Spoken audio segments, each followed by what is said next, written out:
بسم الله والصلاة والسلام على رسول الله. ازيكم؟ إيه الاخبار؟ اتمنى تكونوا بخير وكل زي الفل. انا جاي اكلمكم النهارده في كذا موضوع مهمين جدا بقى، والكلام اللي هو بقى من القلب بجد. الموضوع الرئيسي بتاع الفيديو، ودي كانت الحاجة موجودة في الكومنتات برضو: التفكير في التقصير في تقصيري التفكير في تقصيري وفي الوقت اللي انا ضيعته بيعطلني. صراحة كان كومنت فعلا حسيت اللي كاتبه هو بيحاول ولكن التفكير معطل. فأنا هتكلم عن الموضوع ده، وفي 4 نقط بالظبط هذكرهم فقط، مش هطول فيهم، مش هرغي فيهم قوي، ولكن الفيديو ده مهم جدا انك تسمعه في الفترة دي، وان شاء الله ما طولش. وزي ما انت شفت اخر فيديوهين بصراحة حاولت جدا ان انا اقصر وقتهم، كان في فيديو 6 دقايق وفيديو 5 دقايق، فالفيديو ده مهم جدا عن التفكير اللي بيعطلك ده. انا عايز اقول لك يا صديقي العزيز ان قدرك مكتوب من 50,000 سنة. قدرك مكتوب من 50,000 سنة، اللي هو نتيجتك دي مكتوبة من 50,000 سنة. تعبك اللي انت هتتعبه واللي انت تعبته مكتوب من 50,000 سنة. كليتك مكتوبة من 50,000 سنة. انت متخيل؟ يوم نتيجة الثانوية العامة مكتوب من 50,000 سنة. انا الجمله دي بتوصل لك ايه؟ بتوصل لك انك تهدى. الاسترس ده كله، الضغط ده كله، التفكير ده كله، ده تفكير شيطاني، لا جدال في ذلك. تفكير شيطاني بحت. يعني ايه تفكير شيطاني بحت؟ يعني هو الشيطان السبب في التفكير ده. الشيطان هو اللي مهيئ لك التفكير ده. الشيطان هو اللي موصلك للمرحله دي بسبب انك بص فتحت له باب. هو شايف انك سهل يتعامل معاك، فهو اتعامل معاك ولعب على الحته دي. ده رقم 1. رقم 2، غير انها تفكير شيطاني، يعني هي حاجه صعبه جدا، الا وهي عدم الثقه بالله. انت عمال تفكر في المستقبل. تفكيرك في المستقبل هو اللي بيضيع وقتك. وعدم حسن الظن بالله اللي دايما بتكلم عنها في كل فيديو، وهفضل اتكلم عنها عشان هي دي بجد اللي غيرت معايا كتير جدا. انا كنت بعمل دايما حاجات وعمري ما كنت بشوف نتيجة اي حاجة، والله ما بهزر. ولحد الان بعمل حاجات ومش شايف لها نتيجة، ولكن انا عندي حسن ظن بالله رهيب رهيب يخليني افضل اعمل اي مجهود في اي مجال من غير ما ابقى منتظر. والناس كلها هو انت ازاي مكمل؟ انت هنا ايه؟ بتعمل ايه بعد النتيجة دي؟ انت هنا بتعمل ايه بعد اللي حصل لك ده؟ انا جاي بصفحة جديدة مع ربنا، جاي وربنا معايا.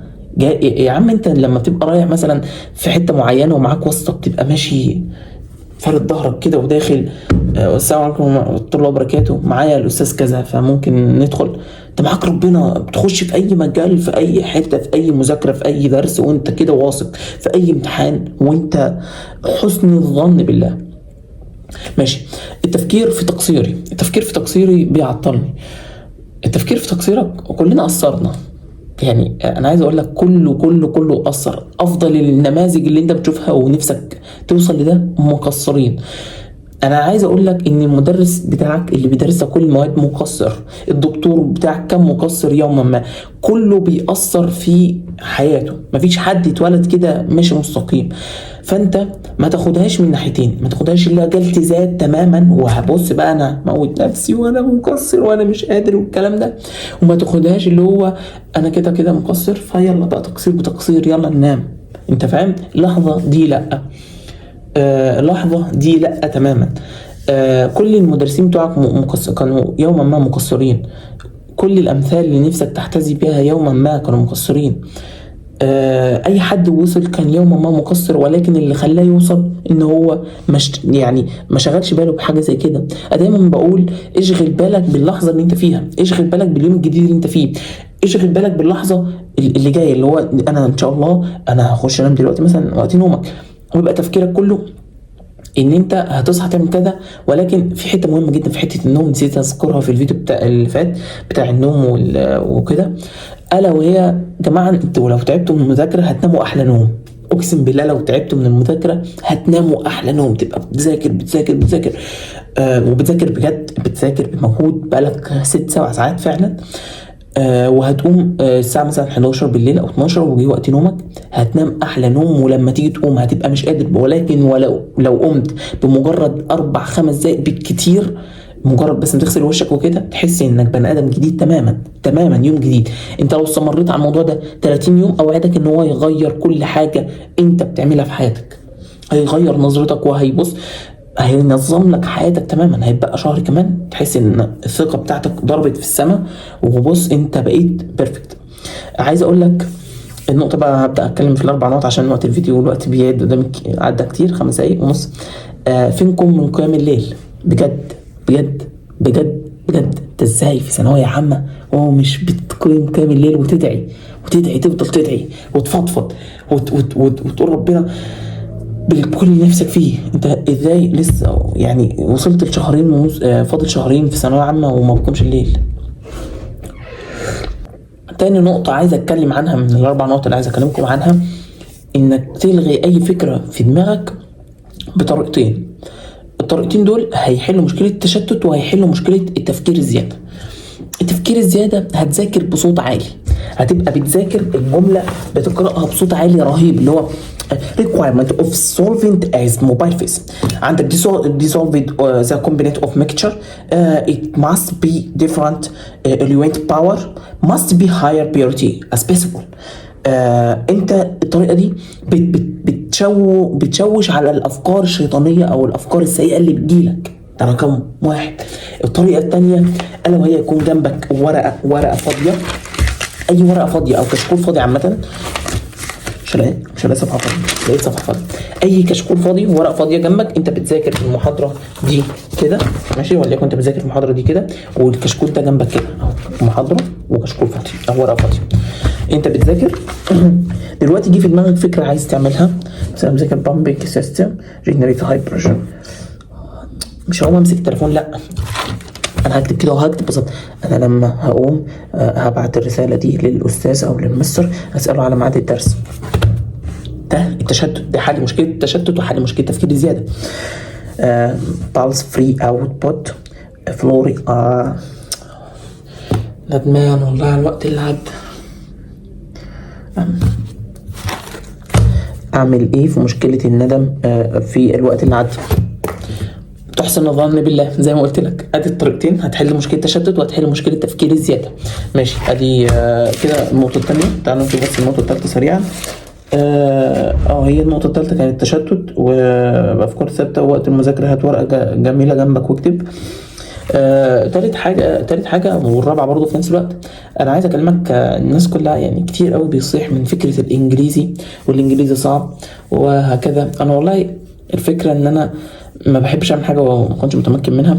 فانا لما فكرت ان انا اعمل فيديو الانجليزي حبيت ان انا اعمل حاجه جامده جدا، فاتاخرت فيه فما عملتوش لحد دلوقتي. فانا زعلان من نفسي جدا على حاجه زي كده. ولكن خلينا نقول سريعا النقطه اللي انا عايز اقولها. الانجليزي يا شباب اقسم بالله الامتحان بيجي سهل جدا. انا لما افتكر انا مش هقول لك انا ما عملتش مجهود في الانجليزي، عملت مجهود جبار. ممكن اكون انا جايب الانجليزي كام من 50 جايب 47 ولا مش عارف 46 ونص بامانه والله. اعلى درجه كانت عندي تقريبا هو العربي، مش عارف ازاي. اقل ماده كانت الفيزياء. وانا دلوقتي بقى على فكره الاناليتيكال دي يعني كيمياء تحليليه، يعني جزء كبير منها في الفيزياء، ودرست فيزيكال فارماسي، فالفيزياء ورايا. المهم الانجليزي حل كتير. ما تقلقش. كل اللي هتزود فيه مجهود في الانجليزي هو الجرامر. هتذاكر الجرامر كتير، تثبته، تحاول تفهم بقى، عشان الجرامر فيه فهم بصراحه وهو اللي فيه شغل شويه. ولكن انت بالحل الكتير هتاخد ثقة في الجمل، هتاخد ثقة في القطع، في الباراجراف ان شاء الله بتوفيق ربنا. الباراجراف ده انا بعتبره حاجة حصيلة معلوماتك في الانجليزي، وكمان توفيق من عند ربنا. اصل الباراجراف ممكن يكون في حد كاتبه بيرفكت واللي بيعلم شايف ان في اخطاء. دي بقى بايد اللي بيعلم، فبايد ربنا قبل ما تكون بايد اللي بيعلم. دي نقطة الباراجراف. انت محتاج يكون عندك ثقافة انجليزية كويسة، فده مش هتيجي غير لما بتحل كتير. فالحل الكتير هيحل كذا مشكلة. هيحل مشكلة الكلمات، فانت هتحفظ كلمات كتير. ما انت بتحل الجملة دي الكلمة دي قدامك هتترجمها منطقي عشان تعرف السؤال وتفهمه. هتحل كتير، هتذاكر الجرامر كتير. القصة هم 20 سؤال المتداولين، ما بيخرجش براهم. القصة 20 سؤال متداولين. لا، مش عايز اسسم ابسط الدنيا فياخدوا الكلام انه مباشر فما يذاكروش القصه. لا، ذاكروا كل حاجه بس ما تقلقوش نفسكم. بقول الكلام ده عشان ما تقلقش نفسك من ناحيه اي حاجه في الانجليزي غير من الجرامر. ذاكروا وفهموا كويس جدا، والكلمات حل كتير، والقطع حل كتير. طبعا هو في حاجه غير الحل الكتير في القطع؟ انت بتحل كتير فبتحاول تفهم. في طرق كتير لحل القطع صحيحه، انك تقرا القطعه، تقرا الاسئله في البدايه وبعد كده تطلع تقرا القطعه بفهم. بس انت لو ما بتعرفش تترجم ومش عارف معنى الكلمات كويس مش هتعرف ولا تفهم الاسئله مطلوب منها ايه ولا القطعه بتتكلم عن ايه. الحل الكتير هيديك حصيله لغويه رهيبه، شهرين كفيلين يخليك برو برو برو برو برو في الانجليزي ده. والله لازم ما بهزر، انت لو كل يوم حليت بس قطعتين ثلاثه واو عليك، تبقى بريمو. انا حاسس انا طولت جدا فعايز اقفل بقى، كفايه كده. وهفضفض معاكم في فيديو تاني عن الناس اللي بتسمع للناس اللي هي بتقول انا مش هلحق والكلام ده، وانا ما بداتش الا بقى لي شهر بس ما بداتش والكلام ده. هخليها في فيديو تاني عشان ما يبقاش الفيديو طويل جدا، وكفايه جدا في الفيديو ده. والله بحبكم جدا ونفسي اساعدكم كل حاجه، ولكن اللي يعرف عني شويه اي حاجه يعرف ان انا بحاول يعني ابقى معاكم كطلاب ثانويه عامه، وبحضر لكم سلسله فيديوهات بعد ما تخلصوا ثانويه عامه. اقسم بالله هبهركم. انا بكلم وكيل كليه وعمداء ودكاتره. هروح كل الكليات هعرفكم كل كليه بتتكلم عن ايه. تخلص ثانويه عامه واخدك من ايدك كده هعرفك كل كليه بتتكلم عن ايه وازاي تختار كليتك. والله بسأل يعني بحاول وبنزل فيديوهات. والله قاعد هظبط فيديو عملي من ماده هنمتحنها الاسبوع الجاي عشان انزله برضه لطلاب كل صيدله. فانا بحاول، فادعوا لي والله انا كمان. ولكن انا بحبكم جدا وبحاول اقدم كل حاجه ليكم بايديا، وربنا يعني على كل حاجة بنفسنا نحققها ويساعدنا نوصل، يعني نوصل معلومة ليكم بكل أريحية وكل سهولة وإيه، ويجعل القبول في وجوهنا كده.